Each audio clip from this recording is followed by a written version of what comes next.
بسم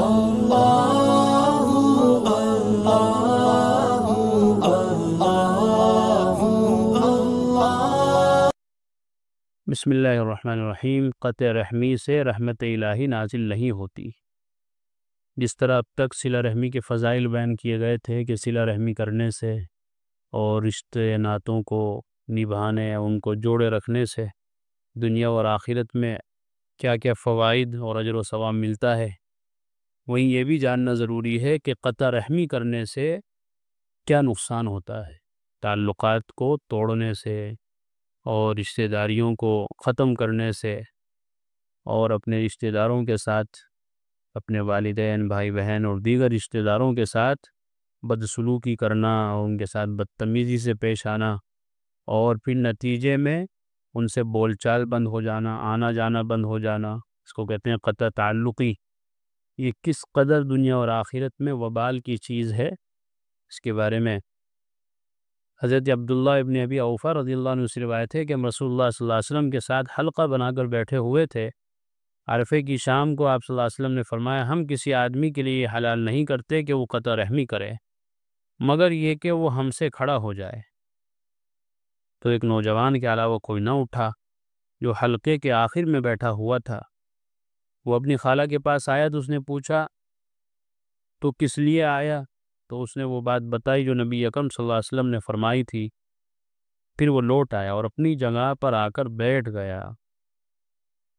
یہ وہ مشہور حدیث ہے کہ آپ صلی اللہ علیہ وسلم ایک دفعہ صحابہ کے ساتھ بیٹھے تھے تو آپ نے فرمایا کہ اگر ہماری اس مجلس میں کوئی ایسا شخص ہو جو اپنے کسی رشتہ دار سے قطع تعلق کیے ہوئے ہو، رشتہ ناتا توڑے ہوئے ہو، تو اس کو چاہیے کہ وہ ہماری مجلس سے اٹھ جائے، وہ ہماری مجلس میں نہ بیٹھے۔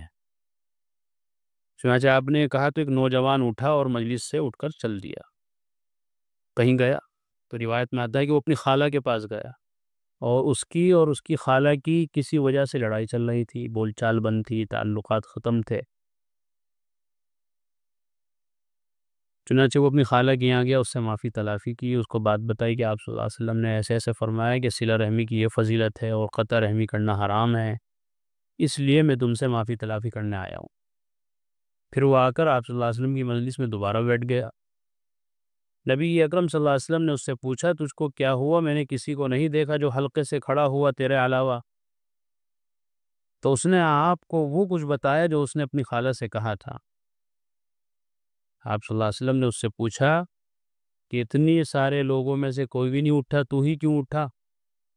اور پھر گیا اور آ کر بیٹھ گیا۔ اس نے بتایا کہ میری خالہ سے میری انبن چل رہی تھی، تو آپ نے یہ فرمایا تو مجھ کو آخرت کا ڈر لگا، تو میں ان سے معافی تلافی کر کے آ گیا۔ آپ نے فرمایا بیٹھ جا، تو نے بہت اچھا کام کیا، خبردار، کیونکہ لا تنزل الرحمت علی قوم، اس قوم پر رحمت نازل نہیں ہوتی، فیہم قاطع رحم، جس میں قطع رحمی کرنے والا موجود ہو۔ اللہ تعالیٰ اس قوم پر اور ان لوگوں پر اپنی رحمت نازل نہیں فرماتے، رحمت کی نظر سے نہیں دیکھتے کہ جن میں قطع تعلقی کرنے والا شخص رہتا ہو، ان کے درمیان بیٹھا ہوا ہو۔ یہ بڑی عجیب و غریب حدیث ہے کہ ذرا اندازہ تو لگائیے کہ نبی اکرم صلی اللہ علیہ وسلم بھی مسجد میں اور مجلس میں بیٹھے ہیں، ابو بکر صدیق بھی ہیں، حضرت عمر، حضرت عثمان، حضرت علی، بڑے بڑے صحابہ سب موجود ہیں، لیکن ان ساروں کی موجودگی اپنی جگہ، ان ساروں کی فضیلت، ان کی برکت اور ان سب کا مقام اپنی جگہ، لیکن ایک ایسا شخص مجلس میں تھا کہ جو قطع تعلقی کرنے والا تھا، تو نبی اکرم صلی اللہ علیہ وسلم نے اس کو وہاں سے اٹھا دیا، یہ کہہ کر کہ اللہ تعالیٰ ان لوگوں پر رحمت نازل نہیں فرماتے جن لوگوں میں کوئی ایسا آدمی بھی بیٹھا ہو کہ جو قطع تعلقی کرنے والا ہے۔ آپ ذرا اپنے گروان میں جھانک کر دیکھیں، ہم اپنے معاشرے میں دیکھیں، اپنے گھر میں دیکھیں، اپنے خاندان میں دیکھیں، تو گھر گھر کا یہی جھگڑا ہے، ہر گھر میں یہی معاملہ ہے۔ تو آج جو امت پر حالات آئے ہوئے ہیں، دعائیں بھی ہو رہی ہیں، کوششیں بھی ہو رہی ہیں، اور ہر آدمی افسوس بھی کرتا ہے، اللہ سے توبہ بھی کرتا ہے، لیکن پھر بھی حالات ٹلنے کا نام نہیں لے رہے۔ تو جہاں اس کے اور بہت سارے سبب ہو سکتے ہیں، تو ایک سبب یہ بھی ہے جو اس حدیث میں اللہ کے نبی نے ارشاد فرمایا کہ اللہ تعالیٰ اس قوم کی طرف رحمت کی نظر سے نہیں دیکھتے کہ جس قوم کے اندر قطع تعلقی کرنے والا رہتا ہو۔ یہاں تو قوم کی بات ہے اور یہاں تو گھر گھر میں موجود ہے۔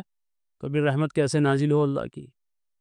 اس لیے ایسا بڑا گناہ ہے کہ جو آدمی کو خود تو محروم رکھتا ہی اللہ کی رحمت سے، لیکن جو اس کے آس پاس نیک لوگ رہتے ہیں، جو صلہ رحمی کرتے ہیں، اچھے کام کرتے ہیں، اپنے رشتہ داروں کے ساتھ حسن سلوک کرتے ہیں، بہترین برتاؤ کرتے ہیں، وہ بھی اس بدبخت کی وجہ سے اللہ کی رحمت سے محروم رہتے ہیں۔ یہ دیکھیے، اس لیے قطع تعلقی کرنا گناہ کبیرہ ہے، اور ایسا گناہ ہے کہ جس سے نیک لوگ بھی اللہ کی رحمت سے محروم ہو جاتے ہیں، دعائیں قبول نہیں ہوتی، اللہ کی رحمت متوجہ نہیں ہوتی۔ قطع رحمی جہنم میں جانے کا سبب ہے۔ علامہ ابن حجر ہیثمی رحمہ اللہ کی کتاب ہے الزواجر عن اقتراف الکبائر، اس میں انہوں نے ایک واقعہ لکھا کہ ایک شخص حج کے ارادے سے گیا، اور جب حج کرنے لگا اس نے مکے میں پوچھا کہ سب سے امانت دار شخص کون ہے؟ تو بتلایا گیا کہ فلاں شخص ہے۔ تو اس کے پاس گیا اور اپنے 1000 دینار اس کے پاس رکھوا دیے۔ اس زمانے میں بینک تو تھے نہیں کہ بھائی بینک میں پیسے جمع کر دیے اور اپنا چلے گئے رسید لے کے حفاظت سے رکھے رہیں گے۔ لوگ ہوتے تھے امانت دار، ان کے پاس اپنے پیسے، اپنی چیزیں رکھ کر آدمی کہیں چلا جاتا تھا۔ آج کل کی طرح تو تھا نہیں کہ بھائی 2 گھنٹے کی فلائٹ ہے، 2 گھنٹے میں یہاں، 2 گھنٹے میں ممبئی، 4 گھنٹے میں سعودی، تو 6 مہینے لگتے تھے آنے میں اور جانے میں۔ تو لہذا اپنا گھر کس کے پاس رکھ کے جائے، گھر کی قیمتی چیزیں کہاں رکھ کے جائے، پیسے درہم دینار ہوتے تھے ان کو کہاں رکھ کے جائے، تاکہ گھر والے، بچے، لڑکیاں ان کو کہاں رکھ کے جائیں اپنے۔ پیچھے کوئی لے گیا ان کو اٹھا کے، سامان لے گیا، کوئی ان کو لے گیا، کسی نے مار دیا، کون پوچھنے والا تھا؟ آج کل کی طرح یہ ٹیکنالوجی کا اور سائنس کا زمانہ تو تھا نہیں کہ پولیس رسی پکڑ کے اور مجرم تک پہنچ جاتی ہے۔ آج کل تو ایسے حالات آ گئے، یہ موبائل ہی ہے، یہی سب کچھ بتا دیتا ہے کہ کہاں ہوا ہے، کس کے ساتھ ہوا ہے، اس وقت یہ کہاں تھا، کہاں لوکیشن کیا تھی اس کی، کون سے نیٹ ورک میں تھا، یہ کہاں، سب چیزیں بتا دیتا ہے۔ لہذا کتنے بڑے بڑے کیس اسی سے حل ہو جاتے ہیں۔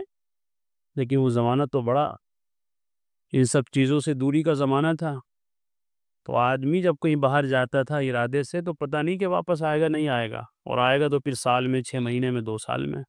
تو لہٰذا جب تک اپنے بچے کس کی کفالت میں رکھے، کوئی اور ہے نہیں دیکھ بھال کرنے والا، تو اپنی بچیوں کو بھی امانت میں رکھ دیا کرتے ہیں کسی رشتہ دار کے پاس، پڑوسیوں کے پاس، کسی نیک آدمی کے پاس، کہ بھئی یہ میری بیٹی نوجوان ہے، مجھے ڈر ہے میرے پیچھے کہیں اس کے ساتھ کوئی حادثہ نہ ہو جائے، تم اس کو امانت کے طور پر اپنے پاس رکھ لو۔ نہیں رکھنے والے بھی کیسے دیندار ہوں گے اور رکھوانے والے بھی کیسے اعتماد کرنے والے ہوں گے۔ ورنہ آج کل تو لڑکیاں باہر گھوم رہی ہے، انہیں کوئی چھوڑنے والا نہیں ہے، گھر میں اگر کسی کے آ جائے غیر کی لڑکی، اسے تو کون چھوڑے؟ بھوکے کتے گلیوں میں پھر رہے ہیں، نوچنے کے لیے تیار ہیں۔ لیکن وہ کیسا مبارک زمانہ ہوگا کہ لوگ اپنی عورتوں کو، اپنی نوجوان بیٹیوں کو اپنے کسی امانت دار نیک آدمی کے گھر چھوڑ کر جایا کرتے تھے، اور وہ پوری حفاظت ایسے کرتا تھا جیسے اپنی بیٹی کی، ذرہ برابر کوئی اس میں خیانت، ذرہ برابر اس میں کوئی بددیانتی ان کی طرف سے بالکل صادر نہیں ہوتی تھی۔ تو بہرحال یہ بھی ایک آدمی کی تلاش میں نکلا کہ جو امانت دار ہو، تو اس نے 1000 دینار اس کے بعد رکھ دیے، دینار رکھوا کر اپنے حج کے احکامات کو ادا کرنے لگا۔ جب حج مکمل ہو گیا تو اس کے گھر گیا تاکہ میں اپنی امانت واپس لے لوں۔ جب وہاں پہنچا تو پتہ چلا کہ اس شخص کا انتقال ہو گیا۔ تو انہیں کہا کہ میں نے تو 1000 دینار دیے تھے، اب مجھے میرے دینار کیسے ملیں گے؟ تو ان کی اولاد نے کہا اس نے تو ہمیں نہیں بتایا کہ اس نے دینار کہاں رکھے ہیں۔ یہ بھی ایک بڑا مسئلہ ہے۔ اس سے یہ بھی سمجھنا چاہیے کہ آدمی کو اپنا سارا حساب کتاب اپنے پاس لکھ کر رکھنا چاہیے، پتہ نہیں کب موت آ جائے، ہمارا کسی کے ذمہ رہ جائے یا ہمارا کسی اور کے ذمہ رہ جائے، تو پھر کل کو کیا ہوگا؟ لڑائی جھگڑے ہوں گے، لوگ آ جائیں گے کہ کس نے میرے 1,00,000 روپے لے رکھے تھے، بھائی کہاں لکھا ہوا دکھاؤ، کہیں بھی نہیں لکھا ہوا ہے، کون دے گا؟ کوئی بھی نہیں دے گا۔ اور اگر واقعی لے رکھے تھے اور وہ مر گیا تو وہ بھگتے گا وہاں آخرت میں جا کے۔ تو اس لیے لکھ کے مرنا چاہیے کہ میں نے فلاں آدمی سے فلاں تاریخ کو 1,00,000 روپے لیے تھے، اگر جیتا رہا تو خود دے دے گا، اور مر گیا تو کم سے کم اس کی جائیداد میں سے، اس کے مال میں سے، اس کی وراثت میں سے اس کے وارث دے دیں گے۔ جب لکھا ہوا ہے باپ کے ہاتھ کا تو کون منع کرے گا؟ لیکن جب کچھ لکھا ہوا ہی نہیں ہے تو کون کس بحث پہ اس کو 1,00,000 روپے دے گا مانگنے والے کو؟ ایسے ہی ہمارا کسی کے ذمہ قرضہ ہے کہ میرا انتقال ہو گیا تو میری اولاد جا کے ان سے کہے جی ہمارے ابا کے پیسے تھے آپ کے پاس، دکھاؤ بھائی لکھا ہوا ہے کچھ، کہ جی کچھ بھی نہیں لکھا ہوا، کہ بھائی میرے پاس بھی لکھا ہوا نہیں ہے، لو اس نے مار لیے پیسے۔ تو اس لیے لکھت روپ بہت اہم چیز ہے۔ اگر کسی سے 1000 روپے بھی لے رہے ہیں قرض، اور کچھ مدت کے لیے اگر لے رہے ہیں کہ 1 مہینے کے بعد، 2 مہینے کے بعد، 3 مہینے کے بعد دے دوں گا، تو اس کو لکھوا لینا چاہیے، 2 لوگوں کو گواہ بنا کے ان کے سائن بھی لے لینے چاہیے ٹھیک ہے، یہ طریقہ ہے شریعت اسلامیہ کا۔ باہر کل لے رکھو لیڈیز ہے کیا کہہ رہی؟ آپ کو پوچھ لو ان سے، ذرا مجلس ہو رہی، کچھ کام ہو تو ان کے مجھے بتا دو، میں پوچھ لوں گا۔ آج کل اس معاملے میں بڑی گڑبڑ ہو رہی ہے، لوگ لاکھوں لاکھ روپے لے کے مر رہے ہیں اور دینے کا نام نہیں ہے۔ اولاد اتنی نالائق ہوتی ہے کہ وہ کہتے جی ہمارے پاس تو لکھا ہو نہیں ہے نا، ہمیں ابو نے بتایا تھا۔ تو یہ بتانا چاہیے اپنی بیویوں کے ساتھ، اپنے بچوں کے ساتھ، یہ بات شیئر کرنی چاہیے کہ میں فلاں آدمی سے 1 لاکھ روپے لے کے آیا ہوں اور دیکھو یہ پرچی ہے، یہ میرے موبائل کا لوک ہے۔ کتنا دفعہ ایسا ہوتا ہے کہ آدمی مر گیا اور بیوی کو بھی نہیں پتا کہ موبائل کا لوک کیا ہے، بچوں کو تو کیا پتا ہوگا۔ حالانکہ اس میں حساب کتاب رکھنا چاہیے، ہسٹوری دیکھنی چاہیے، کس پہ کتنا پیسہ گیا ہے، کہاں سے کیا ہے، یہ چیز بھی ثبوت کے لیے بہت کافی ہے۔ لیکن کسی کو لوگ ہی نہیں بتاتے، ایسے ہی مر جاتے ہیں بغیر لوگ بتائے، پھر تڑواتے پھر اسے کہیں کہیں۔ تو لہٰذا اپنا کھاتا کم سے کم اپنے گھر کے کسی ایک آدمی کو بتانا چاہیے اعتماد کے ساتھ۔ اگر بے شادی شدہ ہے تو ماں باپ کو بتاؤ، یا شادی شدہ ہے تو بیوی کو بتاؤ، اس پہ اعتبار نہیں، کسی بھائی کو، کسی بہن کو، اپنے ماں باپ کو، کسی اچھے دوست کو بتاؤ، لیکن بتا کے مرو، تاکہ کل قیامت میں کسی کا 1 روپیہ تمہارے ذمہ اگر نکل گیا تو پھر اتنی نمازیں دینی پڑے گی، 500 مقبول نمازیں دینی پڑے گی۔ 1 روپیہ اگر کسی کے ذمہ نکل گیا تو وہاں پیسے تو ہو نہیں دینے کے لیے کہ بولو 1 کے 2 لے لو، وہاں تو آدمی خالی ہاتھ اٹھے گا، نیکیاں لے کے جائے گا۔ تو 500 مقبول نمازیں، یہ ہماری پڑھی ہوئی الٹی سیدھی نمازیں نہیں، وہ 500 نمازیں جو ہم نے پڑھی اور پڑھنے کے بعد اللہ نے وہ قبول بھی کی ہو، اس کو بولتے ہیں مقبول نمازیں۔ اب پتہ بھی نہیں نمازیں قبول ہو رہی نہیں ہو رہی ہے، 500 مقبول نمازیں دینی پڑے گی۔ تو لہذا کیوں آخرت کا بور باج اپنے سر رکھ کر جائیں، اپنے معاملات کو لکھنا چاہیے، لکھوانا چاہیے، ثبوت رکھنا چاہیے اپنے پاس۔ موت حیات سب کے ساتھ لگی ہوئی ہے، آپ مر گئے یا وہ سامنے والا مر گیا، اس کا پیسہ ڈوب گیا یا آپ کا ڈوب گیا، معاملات لکھنے چاہیے۔ تو بہرحال اس شخص کا انتقال ہو گیا جس نے امانت رکھی تھی اپنے پاس، گھر میں کافی تلاش کیا لیکن دینار نہ ملے، تو یہ وہاں کے علماء کے پاس گئے، پوچھا کہ میں اتنی بڑی رقم دی تھی، اس کا انتقال ہو گیا۔ 1000 دینار تو اس وقت لاکھوں کروڑوں میں جا کے بات پہنچتی ہے، سونے کا سکہ ہوتا ہے دینار۔ اتنی بڑی رقم دی تھی، اس کا انتقال ہو گیا، یہ میری رقم کیسے ملے گی؟ تو ایک شخص نے بتایا کہ تم زمزم کے کنویں کے پاس جا کر ایک آواز لگانا، آدھی رات کے بعد تہجد کے وقت کہنا کہ میں نے فلاں شخص کو امانت دی تھی، اگر وہ نیکوکار ہوگا تو بسا اوقات تجرباتی بات یہ ہے کہ اس کی روح کو اللہ وہاں پہنچا دیتا ہے، تو وہ جواب دیتا ہے۔ تو وہ شخص وہاں گیا اور آواز دی لیکن اس کو جواب نہ ملا، پھر اس نے کہا مجھے جواب تو نہ ملا، تو انہوں نے کہا تو یمن میں جا کر ایک کنواں ہے، اس کا نام ہے چاہے برہوت، وہاں جا کر آواز دو، وہاں جہنمیوں کی روحیں جمع ہوتی ہیں، وہاں تمہیں پتہ چل جائے گا۔ یہ شخص وہاں پہنچا، ابن حجر ہیثمی رحمۃ اللہ علیہ لکھتے ہیں کہ وہاں اس نے آواز دی تو اس کو جواب ملا کہ تمہاری رقم میں نے اپنے گھر میں فلاں جگہ پر دفنائی ہوئی ہے، وہاں سے لے لو۔ اس نے پوچھا کہ آخر تم نے دفنائی کیوں، اپنے رشتہ داروں کو، بیوی بچوں کے پاس کیوں نہیں رکھوائی؟ اس نے کہا مجھے اپنے بچوں پر اعتماد نہیں تھا، میں نے کہا کہیں ایسا نہ ہو کہ لوگ خیانت نہ کر لیں، اس لیے میں نے وہاں رکھی ہے، وہاں سے جا کر لے لو۔ اس نے کہا تم تو بڑے نیک آدمی تھے، لیکن تمہاری روح کا سامنا مجھے چاہے برہوت پر ہو رہا ہے، جہاں جہنمیوں کی روحوں کا اجتماع ہوتا ہے۔ اس نے کہا بات یہ ہے کہ میں تو بڑا نیک آدمی تھا، صوم و صلات کا بڑا پابند تھا، کان لی اخت فقیرۃ حجرتها وکنت لا احن علیہا فعاقبنی اللہ تعالی، لیکن اللہ نے مجھے اس وجہ سے سزا دی کہ میری ایک بہن تھی جو بہت غریب تھی، میں نے اس کے ساتھ تعاون نہیں کیا، صلہ رحمی نہیں کی، بلکہ قطع رحمی کی، اللہ تعالیٰ نے قطع رحمی کی وجہ سے مجھے جہنم میں ڈال دیا۔ دیکھیں یہ بڑا نیک شخص تھا، نیکوکاری میں اس کا بڑا چرچا تھا، لوگ امانتیں اس کے پاس رکھواتے تھے، لیکن تعلقات کی خرابی کی وجہ سے عذاب میں گرفتار ہو گیا۔ تو نیکیاں ایک طرف، لیکن یہ گناہ اتنا بڑا ہے کہ جس سے نیک اعمال بھی بیکار ہو جاتے ہیں، نیک اعمال کا بھی کوئی اثر اور کوئی فائدہ نہیں ہوتا۔ جیسے زندگی میں صلہ رحمی کا حکم ہے، اسی طرح دنیا سے جانے کے بعد بھی والدین کے دوستوں کے ساتھ حسن سلوک سے پیش آنا چاہیے۔